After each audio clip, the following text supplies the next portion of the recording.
Tarih ilimlaryň kandidaty Akmurat Gürgenli doganymyzyň makalasyndan milli şahyrymyz Magtymguly hakynda. Magtymguly, köňle gaýgy getirme. Bu bir iş wagtydyr, özüňi yitirme. Sözüm dinlän ýok diýip ümsüm oturma.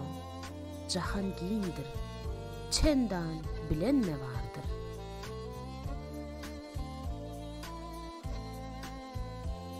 Magtymguly bu bütün türkmen üçin damarlaryna türkmen gany joşýan, çeper sözüň ähli muşdaklary üçin iň mähriban, iň gowunçly, buýsançly at.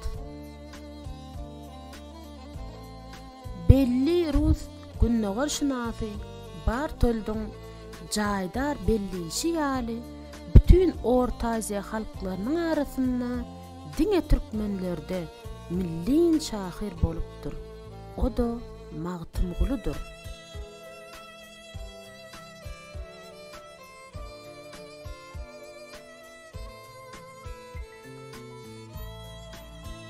Magtymguly beýik akyllar, filosof, günnogorun pähm paýhasyny öňe süren, insaniýeti başyna täj eden, öz milletini jany teni bilen söýen watançy şahyr.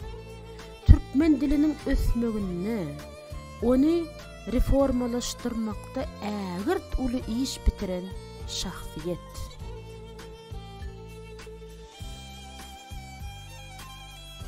Şahyrymyz Mehmet Weli Keminäniň sözleri bilen aýtsak, Magtymguly edebiýat meýdanynyň orany orup giden şahyr.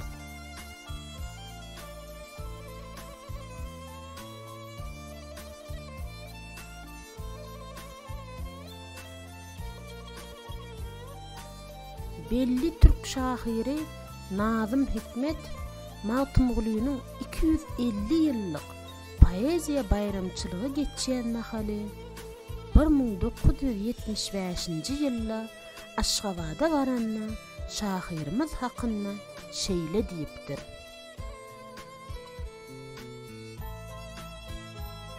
Magtymguly meniň hem şahyrim, onuň dili meniň hem dilim. Men Magtymgulydan köp zatlar öwrenýärim. Ol meniň de ustadym. Ýöne onuň bir öwreden ullakan zadyny hasam magtasym gelýär.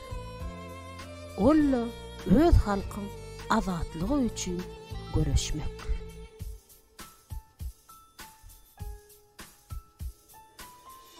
Türkmen halkynyň edebiýat taryhynda ençeme klassik şahyry sanap bolar. Olardan alim Bertles'in aýdyşy ýaly söz ustady deň taýy bolmadyk Magtymguly birinji orunda durýar. Magtymguly türkmeniň edebiýat hazinasynyň gymmat bahadaşlarynyň biri bolup, ol biziň zamanamyzda täze ýüzüň gaşyna gözüni gamışdyrjy şöhlesi bilen dowurdaýar.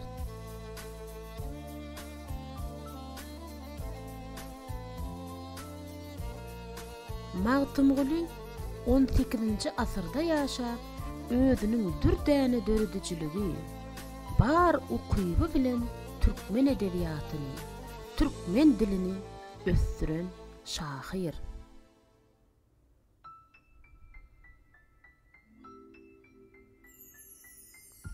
Belli alim Mäti Kösäýew aýtmyşlaýyn, türkmen halkynyň wepaly ogly Magtymguly ören kiçi gowunly, saýhally, edepli, salihatly, sypaýy adam bolupdyr. Ol hiç wagtda ulumsuluk etmändir, menmenlik satmandyr. Şöhrata kowalaşmandyr, serpaý üçin köşk şahyry bolmandyr. Ol adam kärçiligiň iň gowy sypatlaryny özünde birleştiripdir.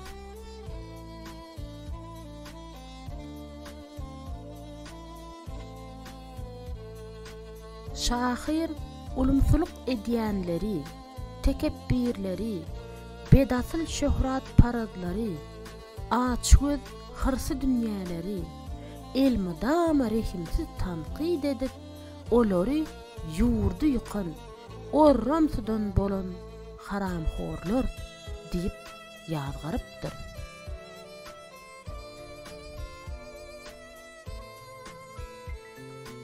Günnögörüň çeperçilik pikiriniň ösüş taryhyny türkmeniň beýik ogullarynyň birisi Magtymguly Pragy öz boluşly şahirany dünýäni açdy.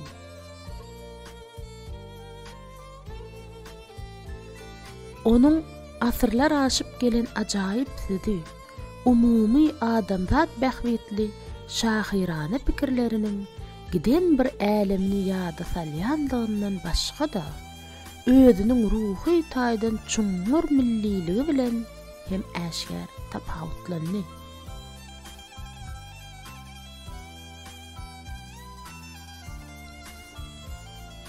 Magtymguly külli türkmeniň şahiri hökmünde ada wazasy dünýäde bolan şahsiýet. Şonuň üçin onuň ajaýyp setirlerine gyzylyň gyrnysy ýaly garamak duýgusy diňe bir türkmen halkyna häsiýetli duýgu bolman. Eýtem, dünýäniň dürli halklaryna mahsus duýga öwrildi.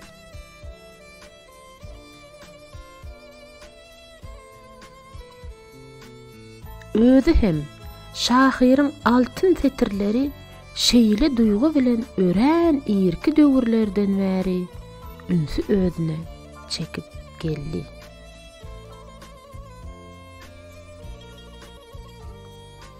Şoňa görä onuň dana setirlerini birleşdirýän aýra-aýra şygyr diwanlarynyň bir uji Hindistandan çyksa, bir uji meşhur Britan muzeyinden çykdy.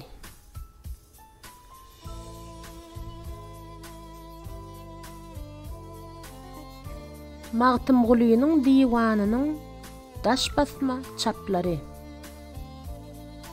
baryp 1842-nji ýylda Polyak alimi Alexander tarapyndan onuň 3 goşgusy Londonda neşir edildi.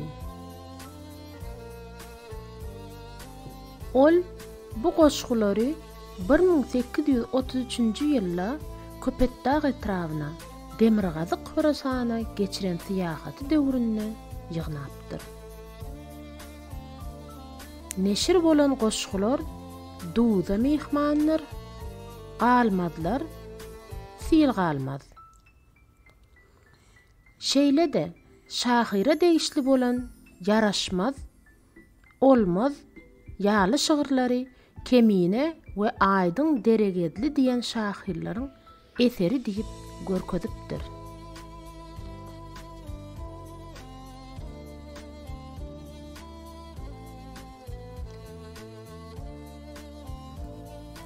Kazan ve Peterburg üniversitetlerinin profesörü Brezin tarapyndan 1862-nji ýylda taýýarlanan Türk Hristomatiyasynda Magtymgulynyň goşgulary yerleşdirildi.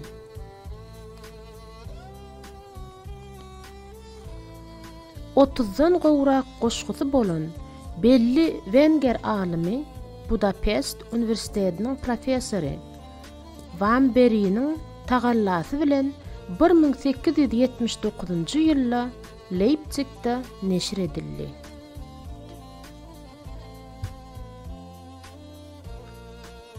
(1907-nji ýylda profesor Astraumov Türkistan habarlary adly gazetyň 54-nji 58-nji sanlaryna şahyryň 81 sany goşgusyny neşir edýär. Astraumov şol ýylda Arifjananyň litografiýasyny 32 tohum kıssasy we Magtymguly eserini çap etdirýär. Bu kitap 1911-nji ýylda marly kitap söwdegäri Mirzahid Mir Sıddıkoglu tarapyndan 2000 nusgada neşir edilýär. 1911-nji ýylda Astraumov Magtymgulynyň goşgularyny ýörüýte bir kitapça hökmünde Arap elifbiýine Taşkentde neşir edýär. Şahyryň goşgular ýygnysy Stavropol, Ufa, Kazan, Simferopol, Orenburg we Xiva ýaly şäherlerde çap edilipdir.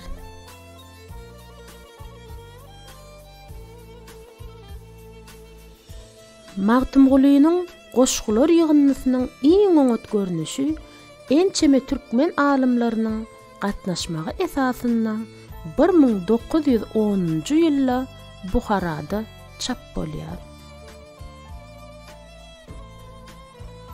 Bu gymmatly eser Özbegistanyň Abu Reyhan Biruni adyndaky Günnögöri Öwreniş Institutunyň litografi çaplary saklanýan hazinasynda saklanýar.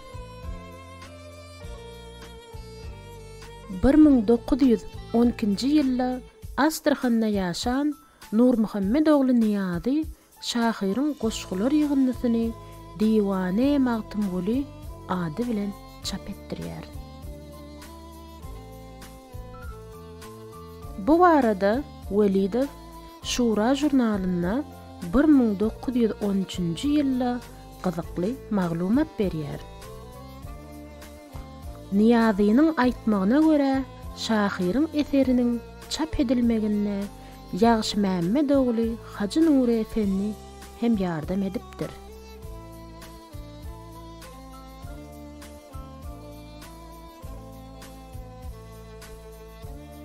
Bir 1914-nji ýylda Esengulda ýaşap öten Gurbanberdi Gürgeni öz harajaty bilen Azadynyň Behişt namasy we Diwane Magtymgulyny neşir edýär. Bu ýygynlyda Şahyryň jemi 189 goşgusy ýerleşipdir.